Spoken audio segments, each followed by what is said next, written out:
Welcome to my channel. ఏంటి ఖాళీ మూగుడు పెట్టింది అనుకుంటున్నారా? లేదండి, కర్రీ వండుదామని. ఎలాగో నిన్న వరకు కార్తీక మాసం పెట్టినా ఎవరు చూడరు, అందుకని పెట్టలేదు. ఇవాళ నుంచి కార్తీక మాసం లేదు కదండి, ఏమన్నా తినేయచ్చు. అందులో చికెన్లు మటన్కి పరిగెడతారనుకోండి, అది తర్వాత విషయం. నేనైతే ప్రస్తుతానికి ఎండి రొయ్యలతోని బెండకాయ కర్రీ వండుతున్నానండి. ఎండి రొయ్యలతోని బాగా శుభ్రంగా వేడి నీళ్ళు వేసి కడిగేసి 2-3 సార్లు గట్టిగా పిండేసి పక్కన పెట్టేసుకోవాలి. అవి బాణీలో నూనె వేసిన తర్వాత బాగా ఎర్రగా ఏగేలాగా మనం వేపుకోవాలి. ఈలోపు మనం బెండకాయ ముక్కలు, ఉల్లిపాయ ముక్కలు, పచ్చిమిర్చి ముక్కలు కోసి పక్కన పెట్టుకుంటాం కదా. ఇవి బాగా అంటే మరీ కరకరలాడేలా కాకుండా, మరీ చప్పగా కాకుండా కొంచెం బ్రౌన్ కలర్లో వచ్చేలాగా వేపాలి. దగ్గర పడిందండి, ఏగిపోయినట్టే.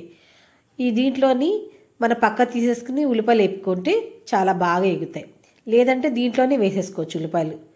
మనకి ఎలాగైనా బాగుంటాయి. చూడండి ఎంత కమ్మట వాసన వస్తుందో. తినేవాళ్ళకి కమ్మట వాసన అండి, నచ్చిన వాళ్ళకి స్కిప్ చేసేయండి. దీంట్లో ఉల్లిపాయ ముక్కలు వేసేసుకుని మనం ఉల్లిపాయలు కూడా బ్రౌన్ కలర్లో వచ్చేలాగా వేయాలి. అప్పుడు ఏమవుతుందంటే మనకి కొంచెం అన్నం కలుపుకుంటే ఎక్కువ అన్నం కలుస్తుంది. చాలా బాగుంటుందండి కూర ఇది. ఎండు రొయ్యలతో వండుకునే వాళ్ళు చాలా తక్కువ, కానీ అవి కూడా కాస్ట్ ఎక్కువైపోయినాయండి. ఎంతనుకున్నారు? కేజీ 1000 రూపాయలు ఎండు రొయ్యలు. చాలా బాగుంటాయి. తాడేపల్లిగూడెంలోనైతే చవకండి. మీరు ఎప్పుడైనా వెళ్తే కనుక అటు సైడ్ మార్నింగ్ 5 నుంచి 7 వరకు చౌక, తర్వాత కాడి నుంచి మళ్ళీ రిటైల్గా అమ్మేస్తారు. నచ్చితే కొనుక్కోండి, మేము అక్కడే తెచ్చుకున్నాం.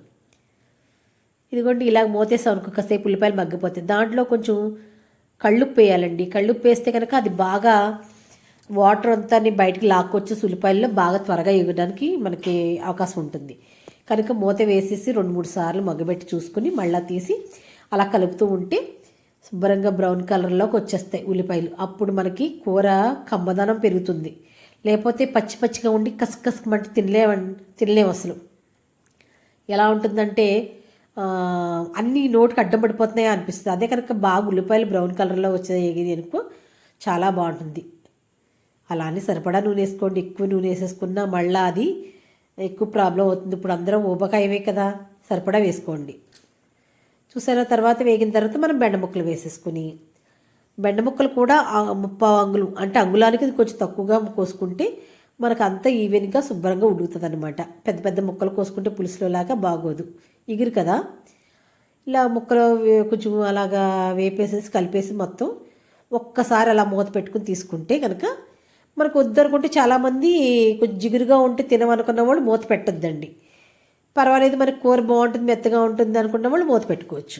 బెండకాయ ఎప్పుడూ కూడా మనకు కొంచెం జిగురు అనిపిస్తుంది కదా, అందుకని మూత పెట్టుకోకుండా ఉండడమే చాలా మటుకు బెటర్. ఇలాగ వేగింది కొంచెం మగ్గిపోయిన తర్వాత మనం దాంట్లో ఇంకా కొంచెం ఇందాక వేసుకున్న ఉప్పు కాకుండా ఇంకా సరిపడా ఉప్పు వేసుకుని, పసుపు వేసుకుని, కొంచెం కారం వేసేసుకుని ఒక్కసారి తిప్పుకోవాలి. ఇప్పుడు అందరూ కూడా అలసర అంటున్నారు, కారం ఎక్కువ వాడకండి, సరిపడా చూసుకునే వాడండి.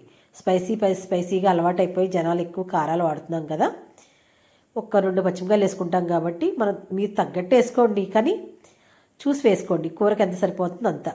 ఒక్కసారి బాగా కలిపేస్తే ఆ బెండకాయ ముక్కకు కూడా కారం ఉప్పు బాగా అంటుకుని మగ్గుతూ ఉంటాయి అన్నమాట. లోపల ఉన్న వాటర్తో మగ్గుతూ ఉంటాయి. కొద్దిగా ఒక్కసారి తర్వాత 2 నిమిషాలు ఆగిన తర్వాత దాని సరిపడా వాటర్ పోస్తే, ముక్కలు ములిగేలాగా వాటర్ పోస్తేనే మనకి గ్రేవీ బాగుంటుంది.